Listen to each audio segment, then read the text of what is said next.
दो तीन काम ऐसे थे जो मैंने लोगों से वादा किया था और मैं उन्हें करना चाहता था, लेकिन जब नहीं हो पाए तो मुझे सदन में बोलना पड़ा। बार बार सदन में उन कामों को लेके बोलना अरविंद केजरीवाल जी को बिल्कुल पसंद नहीं आता था, अपनी ही सरकार के खिलाफ बोलना। जैसे शिक्षा का बखान हम सारे हिंदुस्तान में करते फिरते हैं जी कि हमने शिक्षा को बेहतर किया।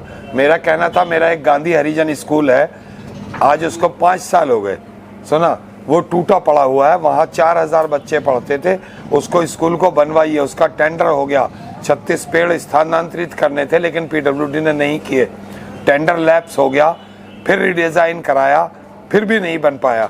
तो हम कहते थे कि जब शिक्षा की बात हम जगह जगह करते हैं और हमारी विधानसभा में एक स्कूल ऐसे पढ़ा हुआ जहाँ 4000 बच्चे थे, आज 500 बच्चे रह गए, तो क्या शिक्षा बेहतर कर रहे हैं? तो वो उनको बात पसंद नहीं आती थी। ऐसे ही मेरा हॉस्पिटल है, हॉस्पिटल में 200 बेड का हॉस्पिटल है और नॉर्थ ईस्ट डिस्ट्रिक्ट का एक इकलौता हॉस्पिटल है वो।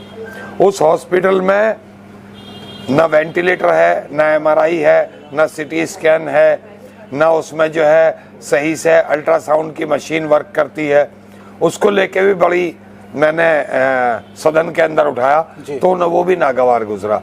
वो बार बार कहते थे यार ये हमारे ही खिलाफ खुद बोलता है, बार बार मना करने के बाद तो टिकट तो वहीं खटाई में आ गया था। अच्छा। लेकिन चूंकि इलाके से वादा किया था तो मेरे पास वही हथियार था कि मैं सदन का इस्तेमाल करूं, तो मैंने सदन में वो सारी बातें बोली और मुझे 1% भी अफसोस नहीं हुआ कि उन्होंने टिकट नहीं दिया या किसी को उन्होंने ज्वाइन करा लिया। कोई दिक्कत नहीं है, टिकटों से चुनाव नहीं जीते जाते, चुनाव इलाके से जीते जाते हैं, आवाम से जीते जाते हैं। और अल्लाह का शुक्र है सीलमपुर विधानसभा के बुजुर्गों की, माँ बहनों की सरपरस्ती, सीलमपुर के नौजवानों की सरपरस्ती मुझे हासिल है और अल्लाह ने चाहा तो बहुत अच्छे वोटों से ये चुनाव जीतेंगे और इंशाअल्लाह बहुत अच्छा काम भी करेंगे। अच्छा, आप इस बात को मानते हैं कि सरकार जिस पार्टी की रहे, अगर उसी पार्टी का विधायक हो तो काम बेहतर होता है? नहीं, मेरा मानना ये नहीं है, ये नहीं है। दरअसल में हमने देखा है, मेरी वाइफ आसमा रहमान आज़ाद उम्मीदवार के तौर पर चुनाव जीती 2012 में और 2012 में चुनाव जीत के 2015 में ईस्ट दिल्ली में बेस्ट काउंसलर का अवार्ड लिया। बेस्ट काउंसलर का अवार्ड क्यों लिया? क्योंकि सबसे ज्यादा काम करा पाए। आजाद उम्मीदवार थे, हमारी कोई पार्टी तो थी नहीं, भारतीय जनता पार्टी की सरकार थी निगम में, लेकिन फिर भी हमने अच्छे काम किए। काम करने का जज्बा होना चाहिए, काम करने का हौसला होना चाहिए, काम करने की नीयत होनी चाहिए, तो काम होते हैं, ऐसा कुछ नहीं, कोई रोक नहीं सकता आपके काम। आपने एक ट्वीट किया था, मैं थोड़ा अपने दर्शकों को पढ़ के सुना दूं, उसके बाद मैं आपसे सवाल लूंगा। आपने लिखा कि आज मैं आम आदमी पार्टी की प्राथमिक सदस्यता से इस्तीफा दे रहा हूं। मतलब जब आपने इस्तीफा दिया, पार्टी ने सत्ता की राजनीति में उलझकर मुसलमानों के अधिकारों को नजरअंदाज किया।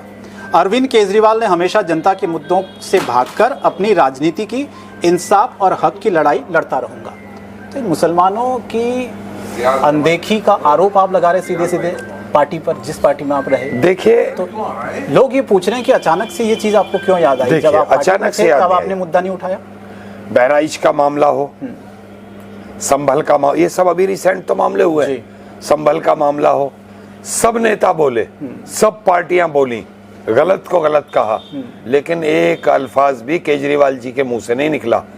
और अभी रिसेंट में ही मुझे याद इसलिए आई वो बात कि जब ताहिर हुसैन को अरेस्ट किया पुलिस ने तो मुलजिम बनाया ना, मुलजिम बनाया तो अरविंद केजरीवाल ने 6 साल के लिए पार्टी से बाहर कर दिया। आसिम अहमद खान, एक ऑडियो क्लिप आ गई उनके खिलाफ, आपने पार्टी से बाहर कर दिया, उनका मंत्री पद छीन लिया। आज 4 ऑडियो क्लिप नरेश बालियान जी के लिए आई हैं, बदमाशों से साठगांठ की, पुलिस ने उनको अरेस्ट कर लिया, उसके बाद भी आप एक अल्फाज नहीं बोले। नरेश यादव जो कुरान की बेहुरमती करते हैं, 2 साल की कोर्ट उनको सजा देता है, 11,000 जुर्माना करता है, लेकिन पार्टी मुंह में दही जमा लेती है। अरविंद केजरीवाल मुंह में दही जमा लेते हैं, वोट बैंक की राजनीति करते हैं अरविंद केजरीवाल। 100% भाई, अगर वोट बैंक की राजनीति ना करते, जब पार्टी बनी थी तो हमने स्वराज की बात की थी, सभी धर्मों का, सभी वर्गों का सम्मान किया जाएगा, सबको समानता दी जाएगी, सबके लिए एकजुट होकर काम किया जाएगा।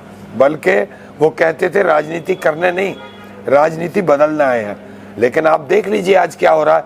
आज दुनिया के सामने उजागर है उनका चेहरा। वो जगह जगह इल्जामात लगाते थे कि भाजपा दोषियों को, दागियों को, भ्रष्टों को, भ्रष्टाचारियों को अपने पास ला रही है और एक वॉशिंग मशीन में धो के उन्हें पाक साफ कर देती है।